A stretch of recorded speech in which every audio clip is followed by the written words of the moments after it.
मैया की आपण सर्वजण या ठिकाणी आपल्या नद्या वाचवण्यासाठी आलेलो आहोत। गेल्या आठवड्यामध्ये मुख्यमंत्री महोदयांना आपण आपल्या सगळ्या नागरिकांच्या वतीने एक निवेदन दिलेलं आहे, एक पत्र दिलेलं आहे। अक्षरशः 2 मिनिटं खरं तर फक्त आम्ही त्यांच्याशी बोलू शकलो, कारण इतकी प्रचंड गर्दी असते तर तुम्ही समजू शकता। त्या ह्याच्यामध्ये आम्ही ज्या काही मागण्या केल्या त्यानंतर त्यांनी त्याच्या रिमार्क मारून त्यांनी पुढे एन्व्हायरमेंटल डिपार्टमेंट, जलसंपदा विभाग आणि आपल्या आयुक्तांना म्हणजे पिंपरी चिंचवडच्या त्यांना निर्देश दिलेले आहेत। आम्हाला खात्री आहे की त्या निर्देशानुसार ह्या नद्या आपण एकत्रित प्रयत्नाने आपण वाचू शकू।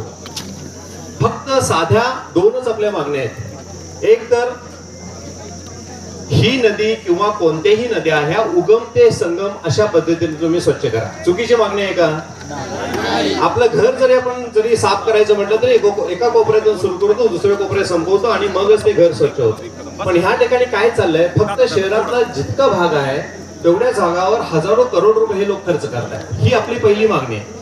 गेल्या आठवड्यात त्याच्यानंतर लगेचच दुसऱ्या दिवशी आयुक्तांच्या बरोबर पीसीएमसीच्या शेखर सिंग साहेबांबरोबर जे बोलणं झालं त्या ह्याच्यामध्ये आम्ही त्यांच्यासमोर बोलल्यानंतर त्यांना आम्ही हा मुद्दा परत सांगितला। तर त्यांचं काय उत्तर होतं हे तुम्ही सगळेजण महत्वाचं आहे ते ऐका। ते म्हणाले की पीएमआरडी रिजन आहे वरच्या बाजूला किंवा खालच्या बाजूला, तर त्यांच्याशी बोलणं झालेलं आहे, ते त्याचा कृती आराखडा तयार करतायत। म्हणजे लक्षात घ्या, आम्ही ही गोष्ट त्यांना 2019 पासून सांगतो आहोत। त्यावेळेपासून ह्या प्रकल्पाच्या विरोधात आम्ही त्यांना सांगतो ते करू नका, उगम ते संगम करा। आणि हे न करता दुसरी गोष्ट म्हणतो की ह्या काठची जैवविविधता आहे तशी टिकवून ठेवून करणं शक्य आहे। जे लोक इकॉलॉजिस्ट आहेत, ज्यांना नदीचं पर्यावरण, नदी काठ हे माहिती आहे, ते लोक त्यांनी व्यवस्थित प्रेझेंटेशन दिलेले आहे, पण त्यांना मात्र हे अजिबात भीक घालत नाहीत। हे का? तर ते जे काही प्रकल्प आहे त्यामध्ये पैसे नाहीत, त्यांना केवळ मलिदा खायचा आहे। दुर्दैवाने हे स्पष्टपणे आम्हाला दिसत असल्यामुळे आम्ही प्रशासनासोबत जेव्हा जेव्हा शक्य तेव्हा उभे राहिलो, पण हे काम मात्र अत्यंत चुकीचं हे करता आहे।